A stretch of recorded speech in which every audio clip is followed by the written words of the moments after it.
وخاتم النبیین، اور آپ خاتم النبیین ہیں۔ خاتم مہر کو کہتے ہیں، اور مہر لگانا کسی چیز پر سب سے آخری عمل ہوتا ہے۔ مراد اس سے کیا ہے کہ آپ پر نبوت اور رسالت کا خاتمہ کر دیا گیا۔ آپ کے بعد جو بھی نبوت کا دعویٰ کرے گا وہ نبی نہیں ہوگا بلکہ کذاب و دجال ہوگا۔ یعنی آپ صلی اللہ علیہ وسلم اللہ کے رسول ہیں، آپ کے بعد رسول تو کیا کوئی نبی بھی آنے والا نہیں، چونکہ آپ کے بعد کوئی اور آنے والا نہیں تھا، اس لیے تمام بری رسومات اور معاشرتی اونچ نیچ کی اصلاح آپ ہی کو کرنی تھی، اور ضروری تھا کہ آپ اپنا عملی نمونہ اس میں پیش کریں تاکہ دیگر مومنوں کو ایسا کرنے میں کوئی پریشانی لاحق نہ ہو۔ آپ ہی کے ہاتھوں دین کی تکمیل ہوئی، اور اسی وجہ سے ہر چیز جو بگڑی ہوئی تھی اس کو آپ نے درست فرمایا۔ لوگوں کو بتایا یہ جا رہا ہے کہ لوگوں، معاملات کو اپنے مفروضات کی روشنی میں نہیں دیکھو بلکہ ان کے اصل منصب کی روشنی میں دیکھو کہ ان کا مقام اور معیار کیا ہے، آپ کی ذمہ داریاں کیا تھیں۔ آپ ایک طرف اللہ کے رسول ہیں، دوسری طرف خاتم النبیین ہیں، اس لیے آپ کو دنیا سے ان تمام خرابیوں کو دور کرنا ہے اور تمام لوگوں کے لیے بہترین مثال بننا ہے۔ اس لیے پیچھے جو کچھ ہوا وہ اللہ کے فیصلے کے مطابق ہوا۔ وَكَانَ اللَّهُ بِكُلِّ شَيْءٍ عَلِيمًا، اور اللہ تعالیٰ ہر چیز پر مکمل علم رکھنے والا ہے۔ یعنی اللہ تعالیٰ کو سب پتا ہے کہ آپ کے بعد چونکہ اور نبی نہیں آئے گا، اس لیے جو کچھ کرنا ہے اصلاح کے کام میں سے وہ ابھی کرنا ہے۔ اس آیت کی روح سے ہم دیکھتے ہیں کہ اللہ کے رسول صلی اللہ علیہ وسلم کے لیے یہاں پر لفظ خاتم النبیین استعمال ہوا ہے۔ خاتم کا معنی مہر ہے، اور مہر بمعنی سٹیمپ نہیں بلکہ سیل ہے۔ سیل جو کسی چیز کو سر بمہر کرنے کے لیے مکمل طور پر بند کرنے کے لیے استعمال ہوتی، جیسے عام زبان میں بھی ہم کہتے ہیں کہ فلاں چیز سیل کر دی گئی، یعنی پوری طرح بند کر دی گئی۔ اسی طرح اللہ کے رسول صلی اللہ علیہ وسلم کا خاتم النبیین ہونے کا مطلب کیا ہے کہ آپ کی رسالت سے انبیاء علیہم السلام کی آمد کا سلسلہ ختم ہو گیا ہے۔ آئیے دیکھتے ہیں کہ اس بات کی کیا حقیقت ہے۔ مسلمان ہونے کی حیثیت سے یہ ضروری ہے کہ انسان کا عقیدہ درست ہو۔ ہر مسلمان کے لیے یہ بات انتہائی اہم ہے کہ اس کے عقیدے میں کسی قسم کا جھول نہ ہو، کیونکہ عقیدے پر ہی باقی دین کی بنیاد بنتی ہے۔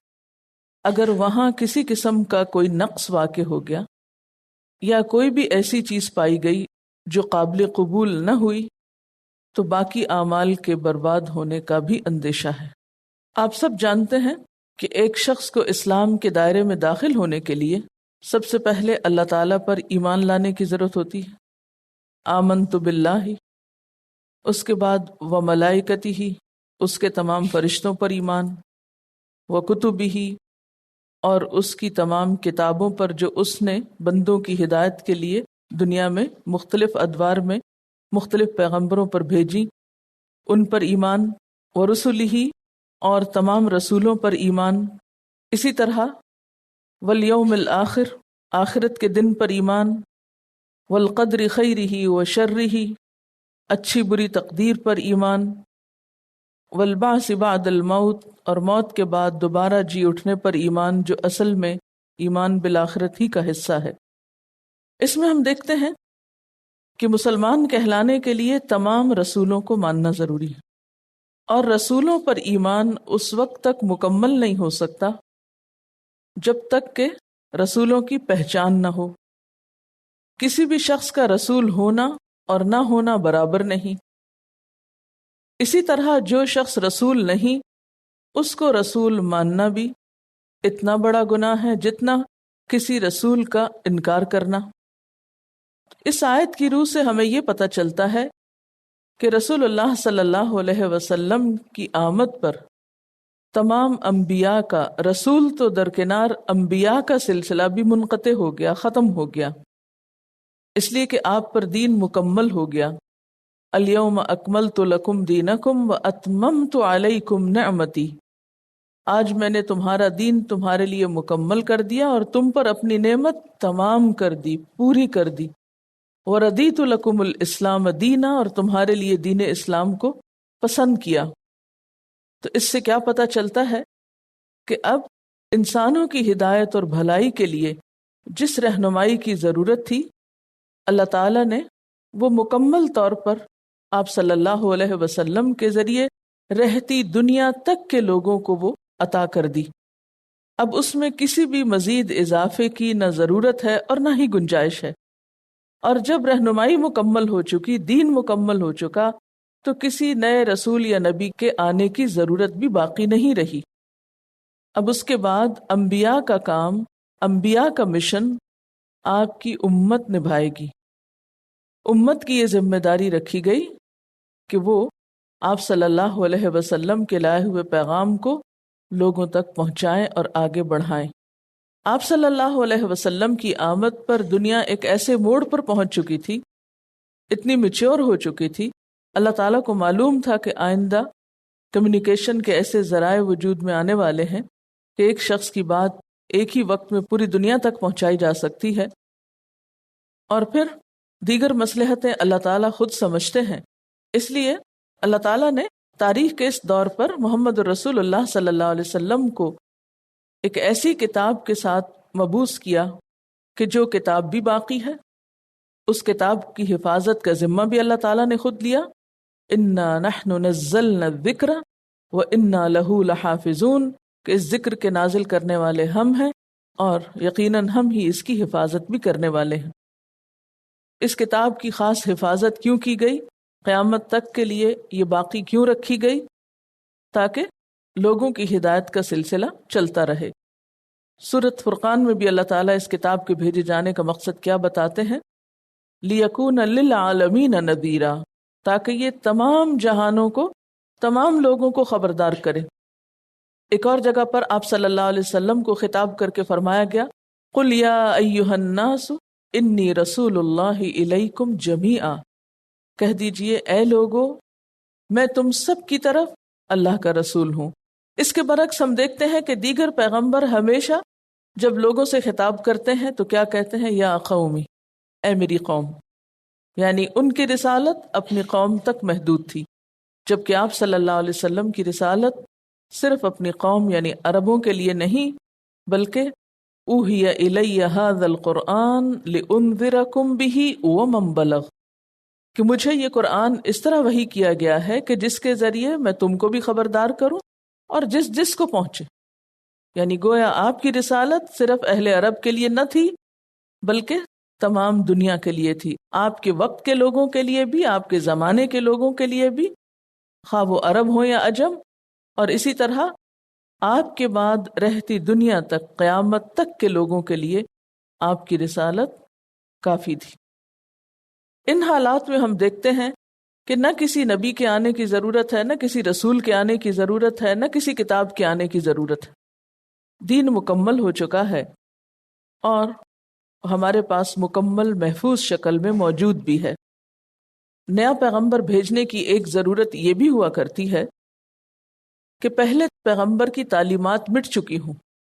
ہم دیکھتے ہیں کہ آپ صلی اللہ علیہ وسلم کی تعلیمات حرف بحرف محفوظ ہیں، کسی نئے پیغمبر کے آنے کی ضرورت نہیں کہ وہ ان کو آ کے ریوائیو کرے۔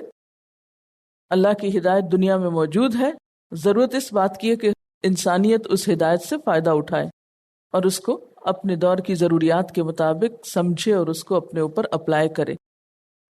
ایک بات یہ کہ ہر پیغمبر نے اپنے بعد آنے والے پیغمبر کی بشارت بھی دی، اور خاص طور پر آپ صلی اللہ علیہ وسلم کی آمد کی بشارت مختلف کتابوں میں مختلف انبیاء کے ذریعے دی گئی، لیکن ہم دیکھتے ہیں کہ پورے قرآن پاک میں آپ کے بعد کسی اور پیغمبر کے آنے کی کوئی خبر، خوشخبری یا کوئی بھی معلومات ہمیں نہیں ملتی۔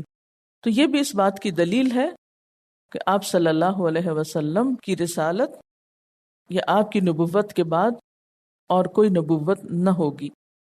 جب ہم لغت میں خاتم کا لفظ دیکھتے ہیں تو معنی کچھ یوں بنتے ہیں۔ ختم العمل کا معنی ہوتا ہے فرغ من العمل، کام سے فارغ ہو گیا۔ ختم الاناء کا معنی ہے برتن کا منہ بند کر دیا اور اس پر مہر لگا دی۔ کس لیے ایسا کیوں کیا جاتا ہے؟ تاکہ نہ کوئی چیز اندر جائے اور نہ ہی اس سے نکلے۔ ختم الکتابہ کا مطلب ہے خط بند کر کے اس پر مہر لگا دی تاکہ خط محفوظ ہو جائے۔ عموماً جب کوئی قیمتی چیز ڈاک کے ذریعے بھیجی جاتی ہے تو اس کو بند کر کے اس پر سیل لگائی جاتی ہے اور خاص قسم کے نشان لگائے جاتے ہیں تاکہ اگر کوئی کھولے تو راستے میں پتہ چل جائے۔ عموماً امتحانی پرچہ جات وغیرہ باقاعدہ سیل کر کے بھیجے جاتے ہیں۔ اسی طرح ختم علی القلب کا لفظ استعمال ہو تو معنی ہوتا ہے دل پہ مہر لگا دی، جیسے قرآن پاک میں آتا ہے ختم اللہ علی قلوبہم، دل پہ مہر لگا دی، نہ کوئی بات اس کی سمجھ میں آئے اور نہ پہلے سے جمی ہوئی کوئی بات اس میں سے نکل سکے۔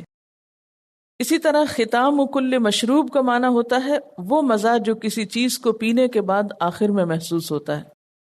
خاتمۃ کل شیء عاقبتہ و آخرتہ، ہر چیز کے خاتمے سے مراد اس کی عاقبت اور آخرت ہے۔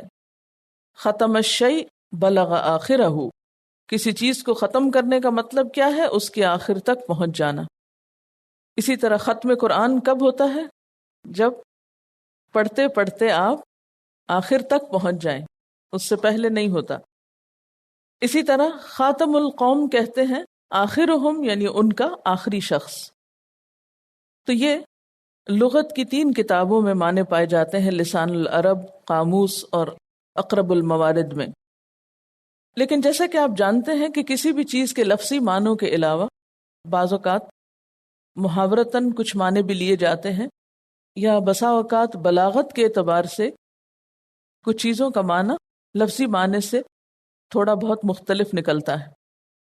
انہی طریقوں سے کام لیتے ہوئے بعض لوگوں نے خاتم النبیین کا معنی بدلنے کی کوشش کی اور اس کو اس کے اصل کانٹیکسٹ، اصل لفظ، اصل معنی سے ہٹا کر اور معنوں میں لینے کی کوشش کی۔ اور وہ کیا ہیں؟ مثلا عربی میں خاتم الشعراء کہتے ہیں سب سے بڑے شاعر کو، یا خاتم الفقہاء، تو وہ کہتے ہیں کہ اس کا یہ مطلب نہیں کہ اس کے بعد کوئی اور شاعر یا فقیہ پیدا نہیں ہوگا، بلکہ معنی یہ ہوتا ہے کہ اس شخص پر فن کے کمالات جو ہیں وہ ختم ہو گئے۔ تو اسی طرح خاتم النبیین کا معنی یہ نہیں ہوگا کہ ان پر نبوت ختم ہو گئی، بلکہ ان کے خیال میں نبوت کے کمالات ان پہ ختم ہوئے۔ یہاں سے نقب لگاتے ہیں۔ یعنی آپ یوں کہیں کہ زبان میں ایک تو ہوتا ہے نا لفظی معنی، اور ایک ہوتے ہیں سملیز، محاورے۔ یعنی ایک ہوتی ہے سیدھی سادھی زبان اور ایک ہوتی ہے فلاوری لینگویج۔ اور فلاوری لینگویج کب استعمال ہوتی ہے؟ دوسروں کو خوش کرنے کے لیے، کسی بھی بات میں مزاح پیدا کرنے کے لیے، یا اسے خوبصورت بنانے کے لیے، یا اس میں سے ذو معنی لفظ اس طرح استعمال کیا جائے کہ جس سے بات میں ایک خاص لطف پیدا ہو جائے۔ اب جس کانٹیکسٹ میں سورۃ الاحزاب کی یہ آیت نازل ہوئی ہے، یہاں پر کوئی گنجائش نہیں نکلتی کہ اس سے لفظی معنی کے علاوہ کوئی اور معنی نکالا جائے، اس لیے کہ یہ آیت اتری ہے حضرت زید اور زینب کے نکاح کے سلسلے میں اور عربوں کی کچھ رسموں کو توڑنے کے سلسلے میں، کہ جب آپ صلی اللہ علیہ وسلم نے حضرت زید، جو کہ جاہلی دستور کے مطابق آپ کے منہ بولے بیٹے کہلائے، ان کی متعلقہ سے جب آپ نے شادی کی اللہ کے حکم کے مطابق، بلکہ اللہ تعالیٰ نے خود نکاح فرما دیا، زوجنا کا ہا کا لفظ ملتا ہے قرآن پاک میں، تو اس موقع پر لوگوں نے آپ کی ذات پر خوب پروپیگنڈا کیا۔ اس کے سدباب کے طور پر یا اس کو دھونے کے لیے یہ آیت اتاری گئی کہ آپ صلی اللہ علیہ وسلم کو اس بات کا حکم اس لیے دیا گیا کہ آپ کے ذریعے اس رسم کو توڑنا مقصود تھا، کیونکہ آپ کے بعد اب کوئی اور نبی تو آنے والا نہیں کہ جس سے جاہلیت کی ان رسموں کا خاتمہ کیا جائے گا، کیونکہ معاشرے کے اندر پائے جانے والے کچھ بگاڑ ایسے ہوتے ہیں کہ جن کا خاتمہ عام انسان نہیں کر سکتے، اس کے لیے خصوصی زور، خصوصی دلائل، خصوصی طریقہ کار اختیار کرنا پڑتا ہے۔ آپ کی رسالت چونکہ آخری ہے، اس لیے آپ ہی کے ذریعے اس رسم کو ختم کرنا تھا۔ اب اس موقع پر اس بات کی کیا گنجائش نکلتی ہے کہ یہ بیان کیا جائے کہ آپ پر کمالات نبوت ختم ہو گئے؟ یعنی اس محاورے کے استعمال کی کہیں سے کوئی گنجائش نکلتی ہی نہیں. اس لیے لغت کے اعتبار سے جو دھوکہ دیا جاتا ہے عموماً میٹافورک لینگویج استعمال کر کے، اس سے چوکنا رہنے کی ضرورت ہے، کیونکہ کبھی بھی کسی لفظ کو اگر آپ اس کے کانٹیکسٹ سے نکال لیں گے تو قرآن کے معنوں میں تبدیلی ہونے کا یا تحریف کا امکان ہے، یعنی مانوی تحریف کا، کہ الحمدللہ اللہ تعالیٰ نے الفاظ کو تو خود محفوظ کر لیا، وہ تو اب کوئی نہیں تبدیل کر سکتا یا اس میں تو کوئی ڈنڈی نہیں مار سکتا، لیکن مانوی تحریف کی کوششیں ہر دور میں ہوتی رہی ہیں. بہرحال جیسا کہ آپ جانتے ہیں کہ قرآن پاک کے کسی بھی لفظ کو سمجھنے کے لیے محض لغت ہی کافی نہیں ہوتی. سب سے پہلے تو ہم اس کو اس کے کانٹیکسٹ میں دیکھیں گے، پھر لغت میں دیکھیں گے، پھر اس کے بعد ہم دیکھیں گے کہ قرآن پاک کی دوسری آیات سے بات کیا ثابت ہوتی ہے، اور پھر اللہ کے رسول صلی اللہ علیہ وسلم نے اس آیت کو کس طرح انٹرپریٹ کیا ہے. جب ہم خاتم النبیین کی بات پڑھتے ہیں تو ہم دیکھتے ہیں کہ صحیح احادیث میں اس بات کی بہت اچھی طرح وضاحت ملتی ہے. مثلاً چند ایک احادیث آپ کے پیش خدمت ہیں. قال النبی صلی اللہ علیہ وسلم کانت بنو اسرائیل تسوسهم الانبیاء کلما ہلک نبی خلفہ نبی وانہ لا نبی بعدی وسیکون خلفاء. نبی صلی اللہ علیہ وسلم نے فرمایا بنی اسرائیل کی قیادت انبیاء کیا کرتے تھے، جب کوئی نبی فوت ہو جاتا تو دوسرا نبی اس کا جانشین ہوتا، مگر میرے بعد کوئی نبی نہ ہوگا بلکہ خلفاء ہوں گے.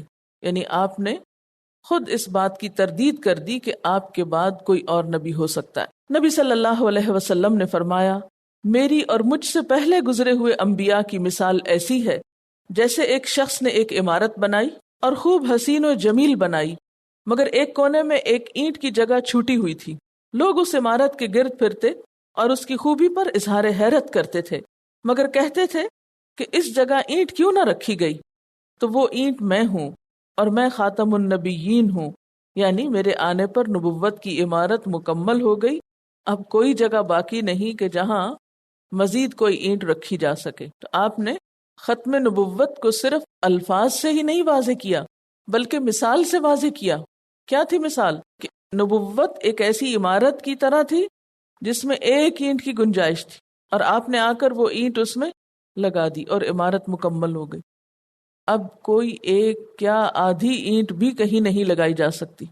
اور آپ نے خود فرمایا کہ وہ اینٹ میں ہوں اور میں خاتم النبیین ہوں، یعنی خاتم النبیین کا آپ نے خود معنی بیان فرمایا ہے حدیث میں. بخاری کی حدیث ہے یہ. اتنی واضح بات کے ہوتے ہوئے آخر کس شک کی گنجائش ہے؟